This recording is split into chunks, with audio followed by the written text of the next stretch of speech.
হঠাৎ করে নৌকাটা জোরে ঝাঁকুনি খায়, যেন জলের নিচে কিছু একটার সাথে ধাক্কা খেয়েছে। অমল প্রায় পড়েই যাচ্ছিল। কি হলো? সে ঝোঁকে জলের দিকে তাকায়, কিন্তু আমাবস্যার অন্ধকারে কিছুই দেখা যায় না, শুধু কালো জল। কিছু না, হয়তো কোনো গাছের গুড়ি ভেসে যাচ্ছিল। আপনি এত ভয় পেলেন কেন? আপনি তো এই নদীর সব কিছু চেনেন। অমলের কপালে বিন্দু বিন্দু ঘাম জমেছে। সে ভয় পায়নি, সে আতঙ্কিত হয়েছে। এই ঝাঁকুনিটা তার কাছে খুব চেনা, ঠিক এমন ভাবেই না। সে আর ভাবতে চায় না। আপনি আপনি ওপারে কোথায় যাবেন? শ্মশানের ঘাটে নামিয়ে দিলেই হবে। লোকটির কথা শুনে অমলের বুকের ভেতরটা ছ্যাঁত করে ওঠে। শ্মশানের ঘাটটা বহু বছর ধরে পরিত্যক্ত। শ্মশানের ঘাটে? ওখানে তো কেউ যায় না, ওটা তো পোড়া ঘাট। আমার ওখানে একটু কাজ আছে। অমলের আর কথা বলার শক্তি থাকে না। তার মনে হতে থাকে সে কোনো সাধারণ মানুষকে নিয়ে যাচ্ছে না। এই লোকটা স্বাভাবিক নয়। তার প্রতিটি কথা, প্রতিটি চাহনি কেমন যেন অস্বাভাবিক। নৌকাটা যেন আর এগোচ্ছে না, মনে হচ্ছে একই জায়গায় থেমে আছে। কিন্তু বাতাসটা আরো ঠান্ডা, আরো ভারী হয়ে উঠেছে। অমলের শরীর কাঁপছে, তবে সেটা ঠান্ডায় নয়, ভয়ে।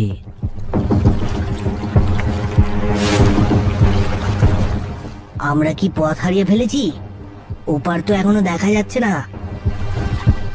পথ আমরা হারাইনি মাঝি, পথই হয়তো আমাদের হারাতে চাইছে না।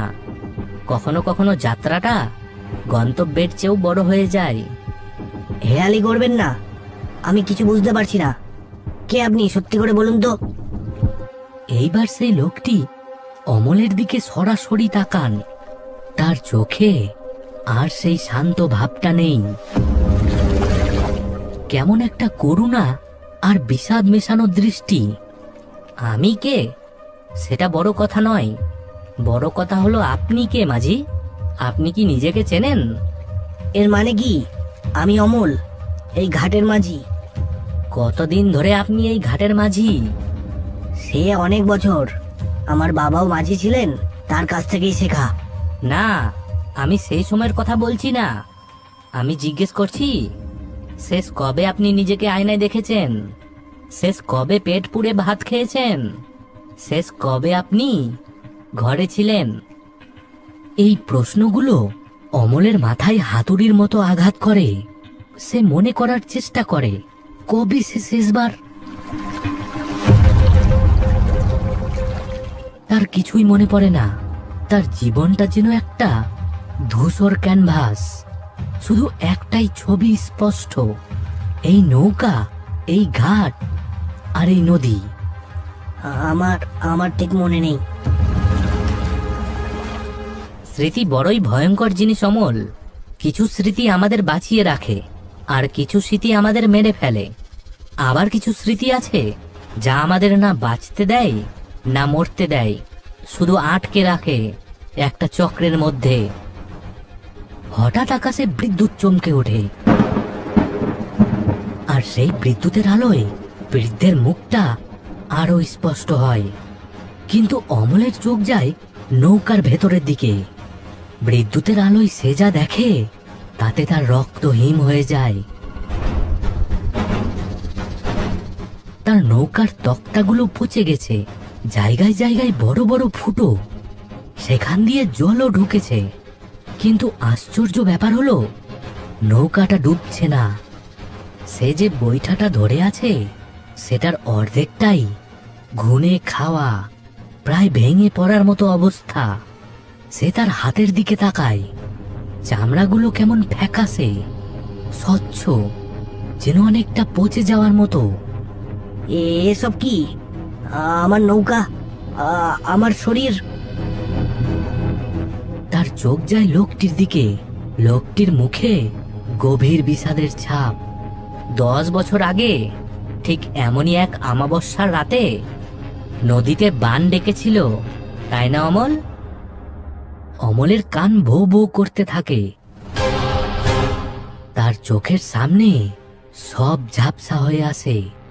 সে চোখ বন্ধ করে এবং দেখে একটা ছোট নৌকায় অমল, তার স্ত্রী গৌরী আর তাদের 5 বছরের ছেলে গোপাল তারা ওপারের গ্রামে যাচ্ছিল গৌরীর বাবার অসুস্থতার খবর পেয়ে। হঠাৎ প্রবল ঝড় বৃষ্টি হয়, নদী ফুঁসছে।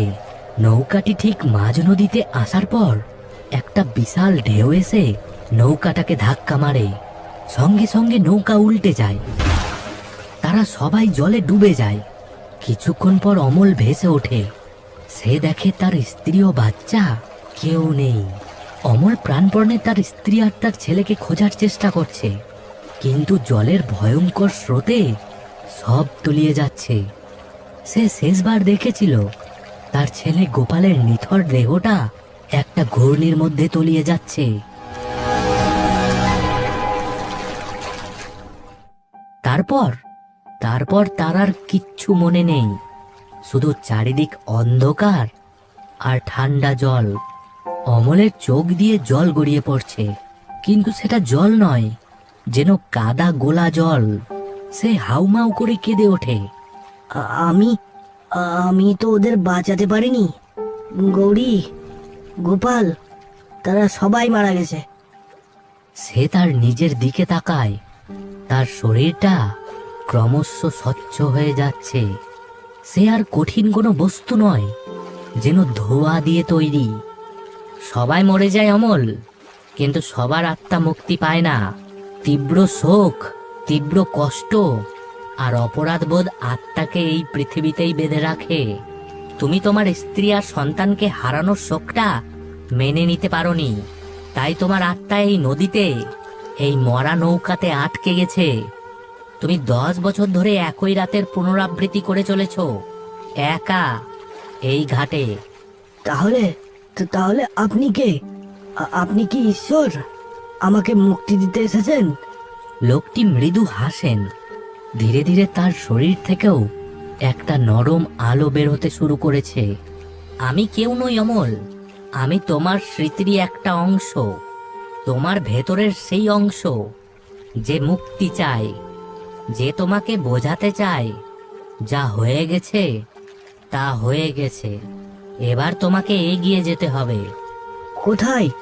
আমি কোথায় যাব? লোকটি কোনো উত্তর দেন না। তিনি ধীরে ধীরে আলোর সাথে মিশে যেতে থাকেন। তার অবয়ব মিলিয়ে যাওয়ার আগে শেষবারের মতো বলেন, যেখানে তোমার গৌরী আর গোপাল তোমার জন্য অপেক্ষা করছে।